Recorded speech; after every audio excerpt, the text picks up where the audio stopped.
Good Monday morning. Well, I'm sitting in my office this morning, and behind me are some of my greatest treasures, which are books and pictures of my family and friends. But ever since I was little, I have loved the power of story. And I like to tell a lot of stories growing up.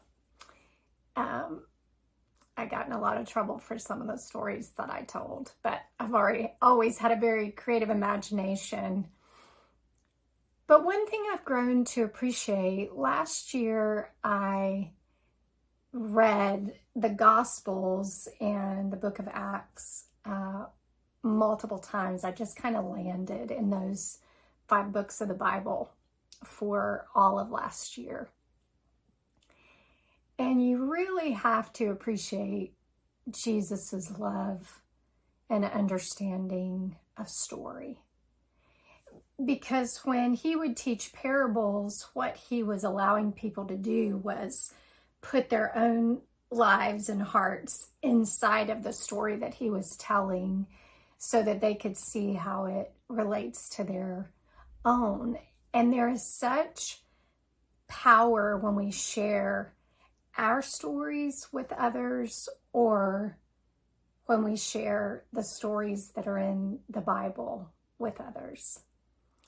And a few years back, I was in the middle of a PT regiment. I don't even remember what I was PTing because I've been way too many times in the last few years.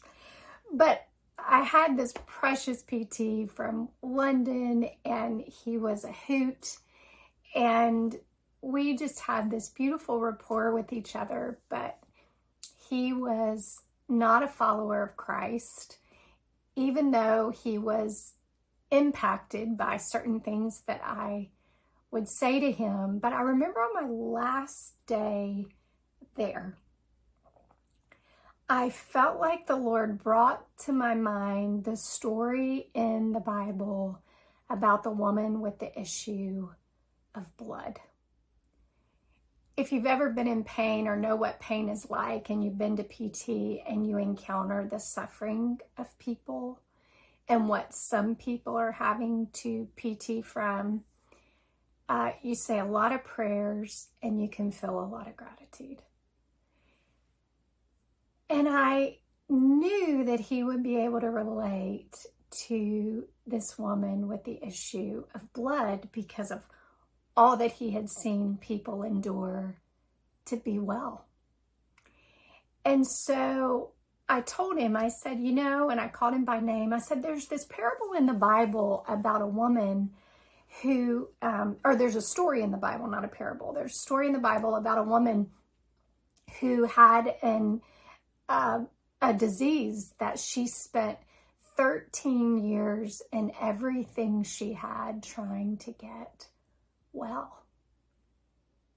And I said, when I come in here and I see the price people pay to get well, I'm reminded of that story.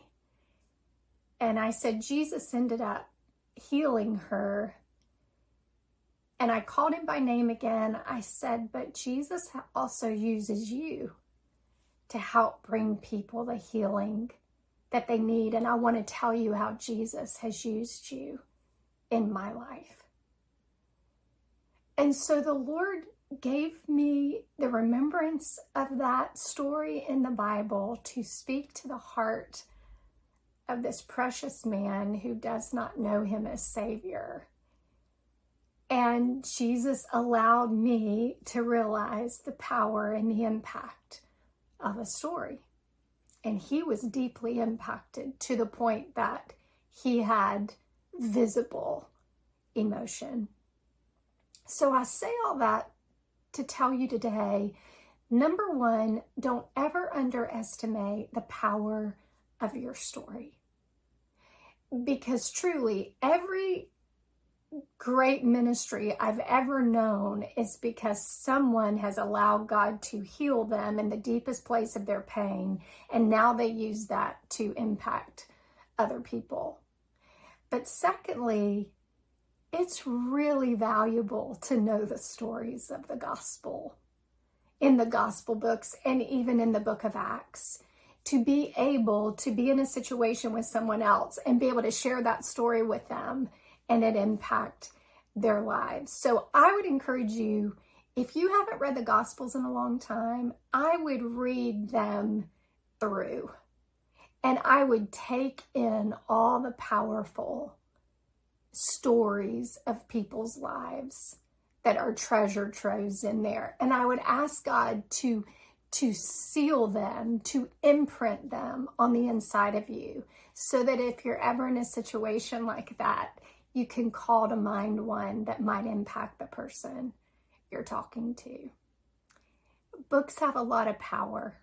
They do. We're impacted by them, touched by them. We remember them. We share them with friends. We loan our books to people. I don't like to do that because my friends don't give them back. But they have deep impact and we remember them. That's why Jesus taught in parables, because people remember stories. And so you and I need to be paying attention to the moments when we can share one, whether it's one from the Gospels or one from our own lives. So that was my thought for you on this Monday morning.